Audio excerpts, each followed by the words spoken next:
Il y a quelques jours, c'était la fermeture du carnassier en France. Aujourd'hui, je pars de manière complètement improvisée dans l'une des meilleures zones de pêche en Europe.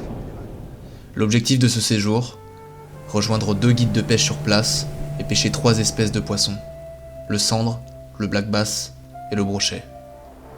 Nous sommes début février, les eaux sont froides, les poissons inactifs et les conditions difficiles. Nous allons devoir faire preuve de patience, de motivation et de persévérance pour pouvoir tirer notre épingle du jeu. Ce séjour, c'est également la découverte d'une faune inédite, de décors exceptionnels et d'une richesse halieutique incroyable. Cette zone que je n'ai encore jamais découverte, c'est l'Extremadura.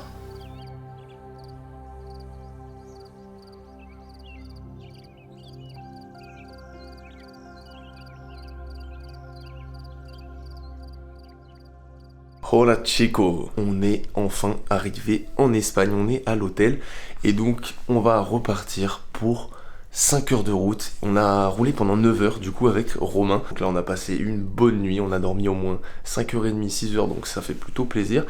Et on est reparti, j'ai très hâte, j'espère que ce séjour va être super. On se retrouve très vite directement quand on arrive en Extremadura les amis, c'est parti.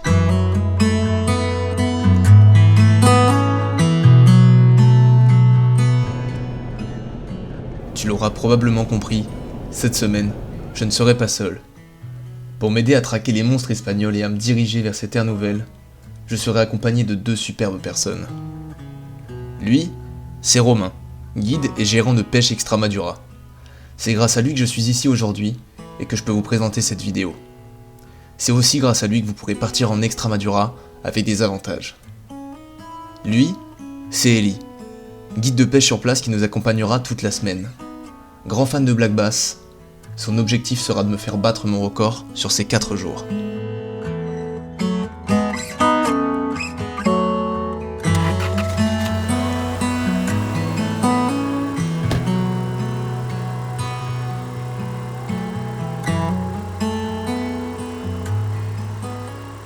Après 14 heures de route et de nombreuses pauses, nous sommes enfin arrivés sur les terres que je convoite tant. Ça y est les amis, nous sommes sur le bateau, enfin après une journée moult péripéties. Et donc là on va pêcher 2-3 heures environ sur cette fin de journée, un petit peu en bonus pour se faire plaisir. Donc on va essayer principalement de faire du sandre aujourd'hui. Donc on va pêcher tranquillement et en même temps je vais vous expliquer un petit peu tout simplement le concept de mon voyage, qu'est-ce qu'on va faire et quel lac on pêche. Donc, les amis c'est parti, on va pas trop attendre, on est en train de faire les montages et du coup on va essayer de prendre du sandre pour cette fin de journée tout à fait ensoleillée. C'est parti les amis, let's go.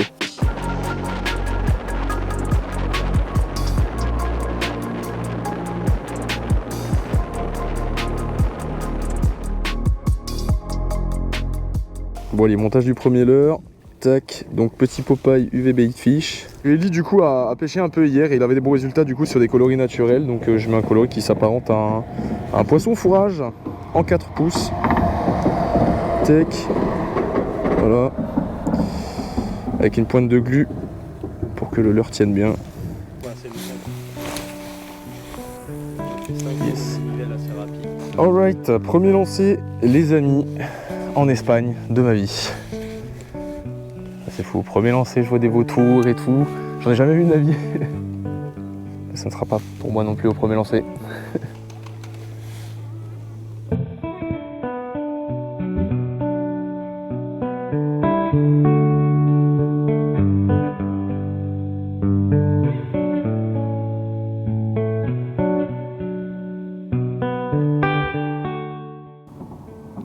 Poisson. Yes. Premier poisson au bout de 4 lancers je crois. Alors ne vous inquiétez pas, mon frein est totalement serré mais... Non mais t'inquiète, il me prend pas de fil hein, mais vu la taille du fluoro je préfère pas... Ah ouais, t'avais réglé par rapport à la taille du fluoro. Oui. J'ai pas fait le rapprochement de la taille du fluoro. Tac. Premier petit cendre du voyage, ça fait plaisir. Yes. Top. Je suis pas capot déjà.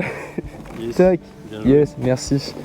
Tac, bon c'est un petit, je vais pas prendre la caméra, mais c'est quand même le premier du séjour, il fait bien plaisir, il doit faire je dirais 52, un truc comme ça.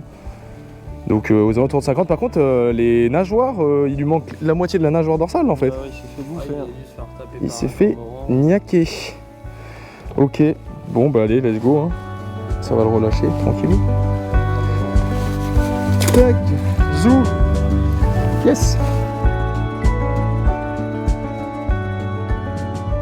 Bah donc ça fait plaisir, j'ai suivi les conseils de Ellie qui m'avait dit de mettre un coloris qui ressemblait à du poisson fourrage. C'est ce que j'ai fait.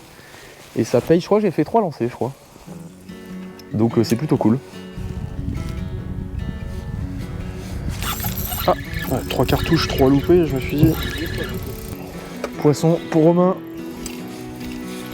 Poisson. Doublé. Doublé. Ça fait plaisir. Petit doublé avec Romain. Ah, bah, premier lancé après avoir fait mon premier sample. Tac, allez. Zou. Zou. Là par contre ça mérite pour le doublé. Allez, impec Alex. Let's go. Super. Ça fait plaisir ça. Ouais. Bon, du coup ça fait plaisir. Premier doublé au bout de quelques minutes de pêche avec voilà. Romain. Donc comme quoi, Ellie nous a bien guidé pour l'instant. Donc ça fait plaisir. On va pouvoir les relâcher. C'est super cendre. Et Félicitations. yes. Allez. Let's go. Tac. Yes, super. Ça commence bien. Ouf.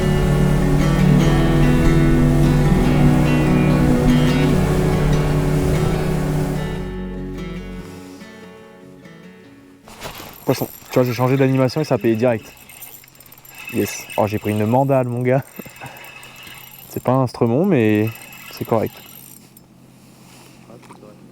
Il a coffré, mais comme jamais. Hein. Yes. Bien. Impeccable. J'ai changé d'animation, je suis passé sur des coups de sion. Genre au bout de, je sais pas, 10 secondes, bam. Alors c'est peut-être un hasard, mais c'est peut-être pas un hasard. Je ne sais pas. Bon, et bien les amis, super cendre. Du coup, c'est mon 3e, donc ça fait bien plaisir. Celui-là est un peu plus gros que les autres. Et du coup, j'ai changé d'animation. Je suis passé sur une animation plus au moulinet, mais avec des à-coups au niveau de la canne, et ça a payé quasiment instantanément. Donc hasard ou pas, je ne sais pas. Mais en tout cas, on va pouvoir le relâcher. Il fait vraiment bien plaisir. Et celui-là, il est pas du tout abîmé. Donc un poisson en pleine forme. Allez, on va le relâcher ici. Tac. Zou. Bravo. Yes. Poisson.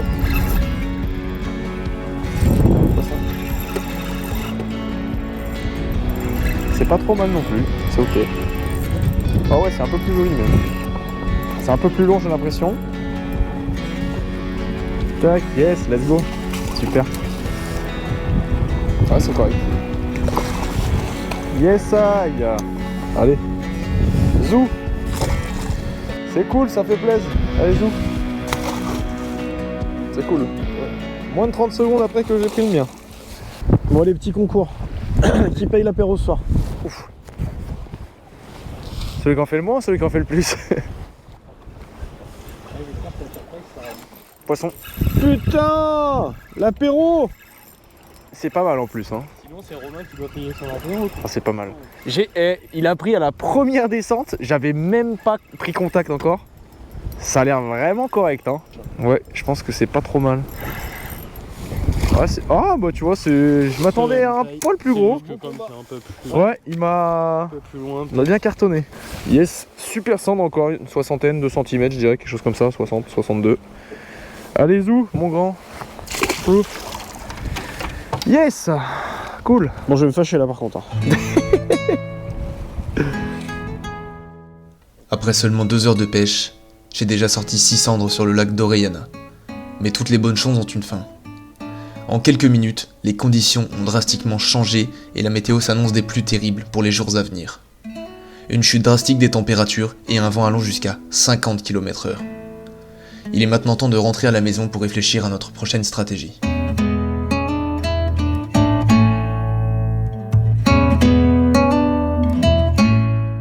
Allez, ça y est les amis, on est enfin arrivé au lodge du coup de pêche Extremadura, donc ça fait bien plaisir. Après ces 2 heures de pêche aujourd'hui, on s'est bien régalé, j'ai fait 600, c'était vraiment très cool.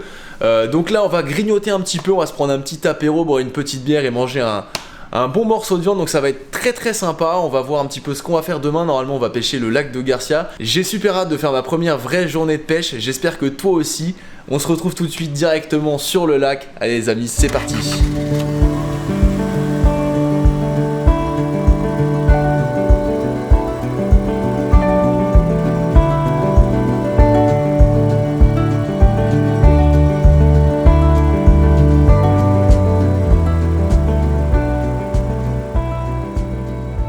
Bon alors Romain là du coup on a pris un petit peu de poisson donc c'est plutôt cool. Du coup j'ai pu tester du super matos. Est-ce que tu peux nous expliquer un petit peu du coup ce que vous utilisez au quotidien à Pêche Extremadura?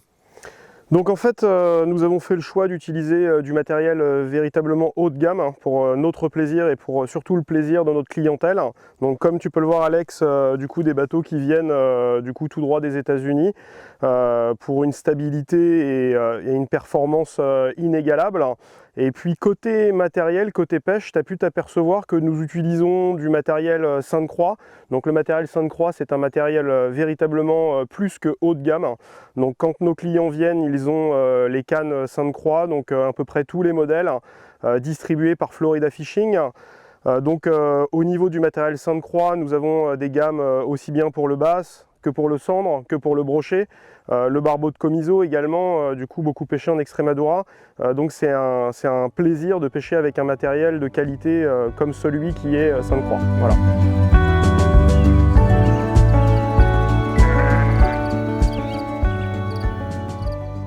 Aujourd'hui, on est sur une journée qui va être essentiellement une journée de power fishing. On a choisi cette méthode de pêche aujourd'hui parce que le lac de Garcia Sola a monté d'à peu près 7-8 mètres de hauteur d'eau. Donc les eucalyptus sont concrètement dans l'eau. On a perdu un peu nos repères, un peu nos postes. Donc c'est la meilleure manière, si je puis dire, de lever du poisson. Donc moi, ce que je conseille, surtout, c'est qu'il y ait un gars, par exemple toi Alex en power, qui se met à l'avant du coup pour pêcher avec des leurres avec un peu plus de vibration. Et Eli, pourquoi pas à l'arrière avec des leurres un petit peu souples pour ramasser les poissons en suspending. Et puis dans une heure, on va voir ce que ça donne et puis on va peut-être changer. On a pris du coup du big bait aussi pour essayer de voir s'il n'y a pas des brocs en suspending du coup dans les eucalyptus. Et puis en fonction de ça, on fera évoluer notre pêche du coup dans le courant de la journée. Après une matinée à jeter de très gros leurres sans résultat, on décide de changer complètement de stratégie.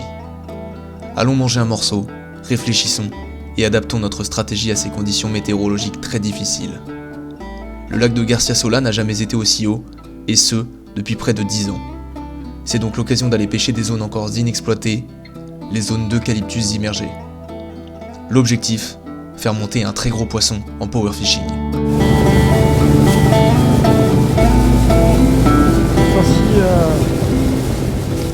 Si t'as jamais trop fait de power fishing en bateau, je vais me mettre parallèle à la berge.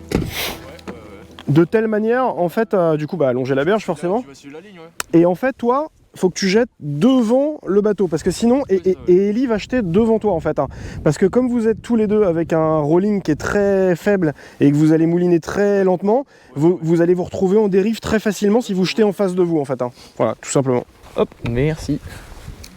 Non mais si, c'est sûr que les brocs sont remontés ici.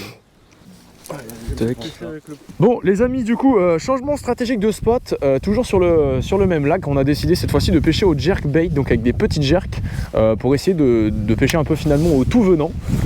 Oula, super. Donc tout ce qui va être black bass et brochet principalement, donc des jerks de 9 à 12 cm grosso modo.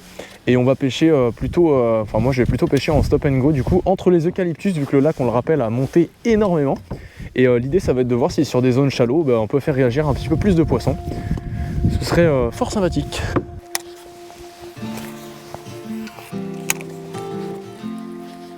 Putain, c'est magnifique, putain. Oh, poisson. Petit broc. Alors lui, celui-là, c'est la quéquette du siècle.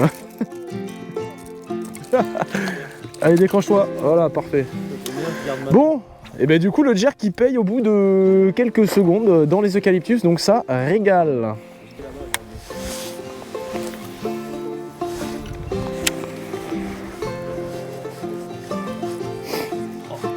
Poisson.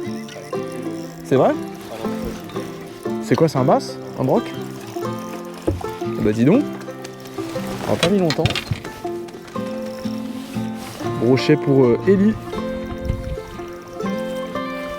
Au jerk, le jerk il paye, 2 brocs en quelques secondes. Ouais, je pensais que c'était un bass aussi. Bien joué.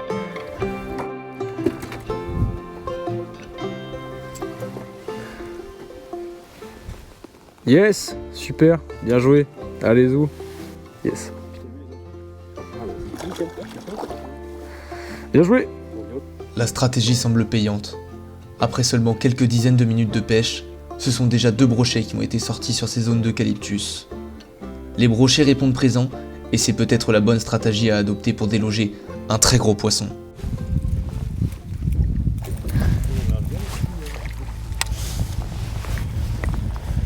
C'est ouf que ce matin on n'ait pas eu une touche là. Poisson, là c'est un poisson par contre. Non? Si, oui c'est gros, oh c'est gros. Tiens-moi ça. Oh oui. Si c'est gros bass, tu mets ta canne en bas. Mets ta canne en bas. Ok. Et tu ramènes. Non, je pense pas que ce soit un gros bass. Hein. Si c'est un gros bass, il fait quasiment 60. Hein. Je sais pas, mais c'est très très gros. Oh putain. Oh, j'ai à peine, mouliné. Hein. C'est gros. Hein. Oh putain, si j'ai. Fais-le pas sauter, fais-le pas sauter. Non, non, mais c'est énorme. Hein. Je te garantis, c'est pas un bass. Si c'est un bass, il fait 5 kilos. Hein. Putain, qu'est-ce que c'est que cette merde? Non. Non. Non, c'est un broc. Non, c'est un broc. Ah, c'est un broc. Ouais, c'est un beau broc, ouais. Ouah, je m'y attendais pas. Ah, je te dis, c'est pas un bass ça. Ah oui, il est très beau. Ouais. C'est un très beau broc. Oh, la cartouche. Ça me rappelle quelqu'un qui me disait. Oh mec, super. Yes. Oh putain. Il y a un mec qui m'a dit tiens, ça peut. Ah, ça me rappelle un truc ça. Putain. Zou. Tac. Je te tire, je te mets 90. Vas-y, hop, je sors 1 mètre, comme ça au moins on est sûr. Attention à ne pas te mettre devant le champ pour qu'on puisse voir. C'est un poisson qui fait 96. 96, tout à fait. Je l'ai dans le. Le compas dans l'œil pour Ellie. Donc voilà. Brochet de 96, accompagné de Ellie et Romain, qui fait super plaisir. C'est un poisson franchement qui m'a mis un super combat. On hésitait entre au début un bass, peut-être une carpe harponnée, et en fait tout simplement un brochet dans très très peu d'eau. Donc un poisson qui fait grandement plaisir. Allez, on va le relâcher pour l'avoir à peu près. Hop, super poisson. Hop, allez. Yes. Yes. Bravo mec. Let's go. Ça y est, j'ai enfin fait mon gros poisson. Après avoir tenté énormément de stratégies différentes, on a enfin trouvé la bonne. C'était le jerkbait entre les eucalyptus. Il ne reste que quelques heures et on décide de s'engouffrer dans les eucalyptus et pêcher dans seulement quelques centimètres d'eau. Nous sommes début février. Ce n'est probablement pas la meilleure des stratégies, mais on veut profiter des dernières heures qu'il nous reste sur le nouveau lac de Garcia. Mais ça arrive souvent avec les basses que tu sois accroché. Ton leurre il fait des trucs bizarres à la surface là. Bon allez, on fait, c'est pas bien là, on fait n'importe quoi, il n'y a pas d'eau, c'est pas l'époque de faire ça. Du coup, on Ah s'est. tiens. Putain. Un brochet, vas-y, vas-y. C'est un broc, il suffisait que tu parles. Le karma, tiens. Super. Oh la touche de fou dans le décor de malade. Non, mais là, incroyable. Je te jure, en suspending juste devant, BAM. Putain, mais génial. Ah mais là, je suis heureux comme un enfant. Regarde le décor de fou. Non mais, par contre, c'est hilarant. Vraiment, au moment où je dis on fait n'importe quoi. Vas-y, tiens-le de droit qu'on voit le broc. Tech. Superbe. Ah, ça fait plaisir, franchement, beau broc. Allez, zou. Plof. Yes. Je suis trop content là. Ça y est, on est rentré du coup pour cette première vraie journée de pêche. C'était très difficile, mais on le savait, le lac était capricieux. Et j'aurais réussi à faire quand même 3 très beaux brochets, donc ça fait franchement plaisir. Un petit 96 qui viendra récompenser nos efforts. Merci du coup à Romain qui m'aura guidé sur des belles baies, franchement. Des zones encore vierges de pêche depuis quasiment une dizaine d'années, tout simplement parce que le lac a pris vraiment énormément d'eau.